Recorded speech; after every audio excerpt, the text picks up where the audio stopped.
ಆತ್ಮೀಯ ಎಲ್ಲ ವಿದ್ಯಾರ್ಥಿಗಳಿಗೆ ಜ್ಞಾನದೇವಿಗೆ ನವೋದಯ ತರಬೇತಿ ಕೇಂದ್ರ ಆನ್ಲೈನ್ ಕ್ಲಾಸ್ಗಳಿಗೆ ಆತ್ಮೀಯವಾದಂಥ ಸ್ವಾಗತ.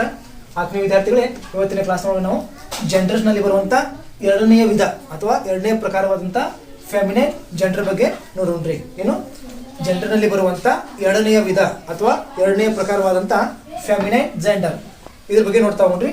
ಫೆಮಿನೈನ್ ಜೆಂಡರ್ನ ನಾವು ಕನ್ನಡದೊಳಗೆ ಸ್ತ್ರೀಲಿಂಗ ಅಂತ ಕರಿತೀವಿ. ಈಗಾಗಲೇ ಹಿಂದಿನ ಕ್ಲಾಸ್ ಒಳಗೆ ಮ್ಯಾಸ್ಕುಲೈನ್ ಜೆಂಡರ್ ಬಗ್ಗೆ ತಿಳ್ಕೊಂಡ್ರಿ. ಮ್ಯಾಸ್ಕುಲೈನ್ ಜೆಂಡರ್ ಅಂದ್ರೇನು? ಪುಲ್ಲಿಂಗ. ಅಲ್ಲೇ ಪುರುಷ ಗಂಡು ಪ್ರಾಣಿ ಬಗ್ಗೆ ತಿಳಿಸುವಂಥ ಪದಗಳನ್ನ ನಾವು ಏನು ಕರಿತಿದ್ವಿ? ಮ್ಯಾಸ್ಕುಲೈನ್ ಜೆಂಡರ್ ಅಥವಾ ಕನ್ನಡದಲ್ಲಿ ಪುಲ್ಲಿಂಗ ಅಂತ ಕರಿತಿದ್ವಿ. ಇವತ್ತಿನ ಕ್ಲಾಸ್ ಒಳಗೆ ಫೆಮಿನೈನ್ ಜೆಂಡರ್ ಈಗಾಗಲೇ ಕಲ್ತಿರ್ತೀರಿ, ಒಂದಿಷ್ಟು ಕ್ಲಾಸ್ ಬಗ್ಗೆ ತಿಳ್ಕೊಂಡಿರ್ತೀರಿ. ಅದು ಇವತ್ತಿನ ಕ್ಲಾಸ್ ಒಳಗೆ ಮಾಡಿ ಮತ್ತೊಂದು ಸರ್ತಿ ಏನು ಮಾಡಿ ಕಲ್ಕೊಡಿ. ಫೆಮಿನೈನ್ ಜೆಂಡರ್ ಅಂದ್ರೆ ಏನು? ಸ್ತ್ರೀಲಿಂಗ. ಜೆಂಡರ್ ಅಂದ್ರೆ ಲಿಂಗ, ಫೆಮಿನೈನ್ ಅಂದ್ರೆ ಸ್ತ್ರೀ ಅಥವಾ ಹೆಣ್ಣು ಮಗಳು ಅಥವಾ ಹುಡುಗಿ ಅಂತ. ಏನು ಹುಡುಗಿ ಅಥವಾ ಹೆಣ್ಣು ಮಕ್ಕಳ ಬಗ್ಗೆ ತಿಳಿಸುವಂತ ಒಂದು ಲಿಂಗವನ್ನು ನಾವು ಫೆಮಿನೈನ್ ಜೆಂಡರ್ ಅಂತ ಕರಿತೀವಿ.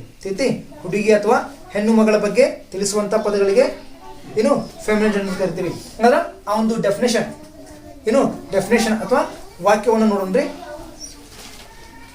ಪ್ರೊನೌನ್ಸಿಯೇಷನ್ ಯಾವ ರೀತಿ ಓದ್ತಿರ್ತೀನಿ, ಆ ಶಬ್ದವನ್ನ ಇಂಗ್ಲಿಷ್ ನೋಡೋಣ ಯಾವ ರೀತಿ ಓದ್ತಾನೆ ನೀವು ಕೂಡ ನೋಡ್ತಾ ಹೋಗ್ಬೇಕು. A noun that denotes a female person or an animal. ಕೊಡ್ರಿ, ಯಾವ ಒಂದು ನಾಮಪದವು, ಈಗಾಗಲೇ ತಿಳ್ಕೊಂಡ್ರಿ, ನೌನ್ ಮೀನ್ಸ್ ನಾಮಪದ. ನೌನ್ ಅಂದ್ರ ನಾಮಪದ. ಒಂದು ನಾಮಪದವು ಅಥವಾ ಯಾವ ಒಂದು ನಾಮಪದವು ಹೆಣ್ಣು ಮಗಳು ಅಥವಾ ಹೆಂಗಸು, ಫಿಮೇಲ್ ಮೀನ್ಸ್ ಹೆಣ್ಣು ಮಗಳು ಅಥವಾ ಹೆಂಗಸು, ಮತ್ತು ಹೆಣ್ಣು ಪ್ರಾಣಿ, ಅನಿಮಲ್ ಮೀನ್ಸ್ ಹೆಣ್ಣು ಪ್ರಾಣಿ ಅಂತ. ಹೆಣ್ಣು ಮಗಳು ಅಥವಾ ಹೆಣ್ಣು ಪ್ರಾಣಿಯ ಬಗ್ಗೆ ಯಾವ ಒಂದು ನಾಮಪದ ತಿಳಿಸುತ್ತದಲ್ಲ ಅಂತ ಒಂದು ನಾಮಪದವನ್ನು ನಾವು ಏನು ಫೆಮಿನೈನ್ ಜೆಂಡರ್ ಅಂತ ಕರಿತೀವಿ. ನೋಡ್ರಿ, ನೌನ್ ಅಂದ್ರೆ ನಾಮಪದ, ಡಿನಾಟ್ಸ್ ಸೂಚಿಸುವುದು, ಏನು ಗುರುತಿಸುವುದು ಅಥವಾ ಸೂಚಿಸುವುದು. ಏನು ಗುರುತಿಸುವ ಅಂದ್ರೆ ಹೆಣ್ಣು ಮಗಳು ಅಥವಾ ಹೆಣ್ಣು ಹುಡುಗಿ, ಮತ್ತು ಅಥವಾ ಆರ್ ಮೀನ್ಸ್ ಅಥವಾ ಮತ್ತ ಹೆಣ್ಣು ಪ್ರಾಣಿ, ಅನಿಮಲ್ ಮೀನ್ಸ್ ಹೆಣ್ಣು ಪ್ರಾಣಿ. ಹೆಣ್ಣು ಮಗಳು ಅಥವಾ ಹೆಣ್ಣು ಪ್ರಾಣಿಯ ಬಗ್ಗೆ ಸೂಚಿಸುವಂತ ಪದಗಳಿಗೆ ನಾವು ಫೆಮಿನೈನ್ ಜೆಂಡರ್ ಅಂತೇಳಿ ಕರಿತೀವಿ. ಇನ್ನು ಕನ್ನಡ ಸ್ವಲ್ಪ ಅರ್ಥ ಮಾಡ್ಕೊಳ್ಳಿ. ಹೆಣ್ಣು ಅಥವಾ ಹೆಂಗಸು ಎಂಬ ಅರ್ಥವನ್ನ ತಿಳಿಸುವ ಪದಗಳಿಗೆ ಅಥವಾ ಹೆಣ್ಣು ಪ್ರಾಣಿ ಎಂಬ ಅರ್ಥವನ್ನ ತಿಳಿಸುವಂತ ಪದಗಳು ಕೂಡ ನಾವೇನು ಕರಿತೀವಿ? ಸ್ತ್ರೀಲಿಂಗ ಅಂತೇಳಿ ಕರಿತೀವಿ. ಒಂದಷ್ಟು ಎಕ್ಸಾಂಪಲ್ಸ್ ನೋಡ್ರಿ. ಪೋಸ್ ಮಾಡಿ.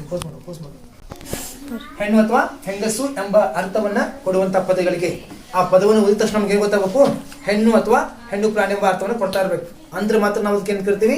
ಫೆಮಿನೈನ್ ಜೆಂಡರ್ಸ್ ಅಂತ ಕರಿತೀವಿ. ಅದ್ ಬಿಟ್ಟ ಪುರುಷ ಅಲ್ಲ ಒಂದು ಅರ್ಥವನ್ನು ಕೊಡಕತ್ರ ಅದನ್ನ ಫೆಮಿನೈನ್ ಜೆಂಡರ್ ಆಗಂಗಿಲ್ಲ. ಅದಕ್ಕೆ ಏನಂತೀವಿ? ಮ್ಯಾಸ್ಕ್ಯುಲೈನ್ ಜೆಂಡರ್ ಅಂತ ಕರಿತೀವಿ. ಎಕ್ಸಾಂಪಲ್ ನೋಡ್ರಿ, ಗರ್ಲ್ ಹುಡುಗಿ. ಈಗ ಆ ಶಬ್ದವನ್ನ ನಾವು ಓದಿದ ತಕ್ಷಣ ನಮ್ಗೆ ಏನ್ ಗೊತ್ತಾಗತ್ತಿ? ಇವಳು ಬಿಡು ಹುಡುಗಿ ಅಂತ ಗೊತ್ತಾಗತ್ತೆ. ನಾವು ಹುಡುಗಿ ಅಂತ ಹುಡುಗಿ ಅಂತ ಆಟೋಮೆಟಿಕ್ ಅಂತೇವೆ. ಯಾಕಂದ್ರೆ ಇದು ಹುಡುಗಿಯ ಬಗ್ಗೆ ತಿಳಿಸುವಂತ ಪದ. ಅದಕ್ಕೆ ಏನ್ ಕರಿತೇವೆ? ಫೆಮಿನೈನ್ ಜೆಂಡರ್ ಅಂತ ಕರಿತೀವಿ. ನೆಕ್ಸ್ಟ್ ಸಿಸ್ಟರ್ ಅಂದ್ರೆ ಏನ? ಸಹೋದರಿ, ಅಕ್ಕ ಅಥವಾ ತಂಗಿ. ಈಗ ನಾವು ಹುಡುಗಿ ಅಂತಿರಲ್ಲ, ಇದು ಹುಡುಗಿಯ ಬಗ್ಗೆ ಅಥವಾ ಹೆಣ್ಣು ಮಗಳ ಬಗ್ಗೆ ತಿಳಿಸುವಂತ ಪದ. ನೆಕ್ಸ್ಟ್ ಮದರ್, ತಾಯಿ. ಹೆಣ್ಣು ಮಗಳು ಅಂತಿರೋ ನಾವು ಗಂಡು ಮಗಳು ಅಂತಿರೋ?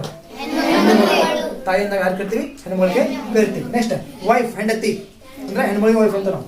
ಮೇಲ್ ಅಂದ್ರೆ ಗಂಡು ಕುದುರೆ. ಬಿಚ್ ಹೆಣ್ಣು ನಾಯಿ. ಅಲ್ಲಿ ಮ್ಯಾಸ್ಕ್ಯುಲೈನ್ ಜೆಂಡರ್ ಒಳಗೆ ಗಂಡು ನಾಯಿ ಬಗ್ಗೆ ತಿಳ್ಕೊಂಡಿದ್ರಿ, ಇಲ್ಲೇ ಹೆಣ್ಣು ನಾಯಿ ಅಂತ ತಿಳ್ಕೊತೇವೆ. ಓಕೆ, ಇದನ್ನಂಗಾರ ಹೆಣ್ಣು ಅಥವಾ ಹೆಣ್ಣು ಪ್ರಾಣಿಯ ಬಗ್ಗೆ ತಿಳಿಸುವಂತ ಪದಗಳಿಗೆ ಫೆಮಿನೈನ್ ಜೆಂಡರ್ ಅಂತ ಕರಿತೀವಿ. ಅಂದ್ರೆ ನಮ್ಮ ಕ್ಲಾಸ್ ಇಷ್ಟ ಆದ್ರೆ ಮಾಡ್ರಿ, ದಯವಿಟ್ಟು ನಮ್ಮ ಚಾನಲ್ನ ಸಬ್ಸ್ಕ್ರೈಬ್ ಮಾಡ್ರಿ, ಲೈಕ್ ಮಾಡ್ರಿ, ನಿಮ್ಮ ಅನಿಸಿಕೆಗಳನ್ನ ಕಮೆಂಟ್ ಮಾಡ್ರಿ, ಹಾಗೆ ನಿಮ್ಮ ಎಲ್ಲ ತರಬೇತಿನ ಪಡಿತಿರುವಂಥ ವಿದ್ಯಾರ್ಥಿಗಳಿಗೆ ಶೇರ್ ಮಾಡ್ರಿ. ಓಕೆ, ನಾಳೆ ಕ್ಲಾಸ್ನಾಗ ಮತ್ತೊಂದು ಭೇಟಿ ಮಾಡ್ರಿ. ಎಲ್ಲರೂ ಚೆನ್ನಾಗಿ ಓದ್ಕೊಳ್ಳಿ.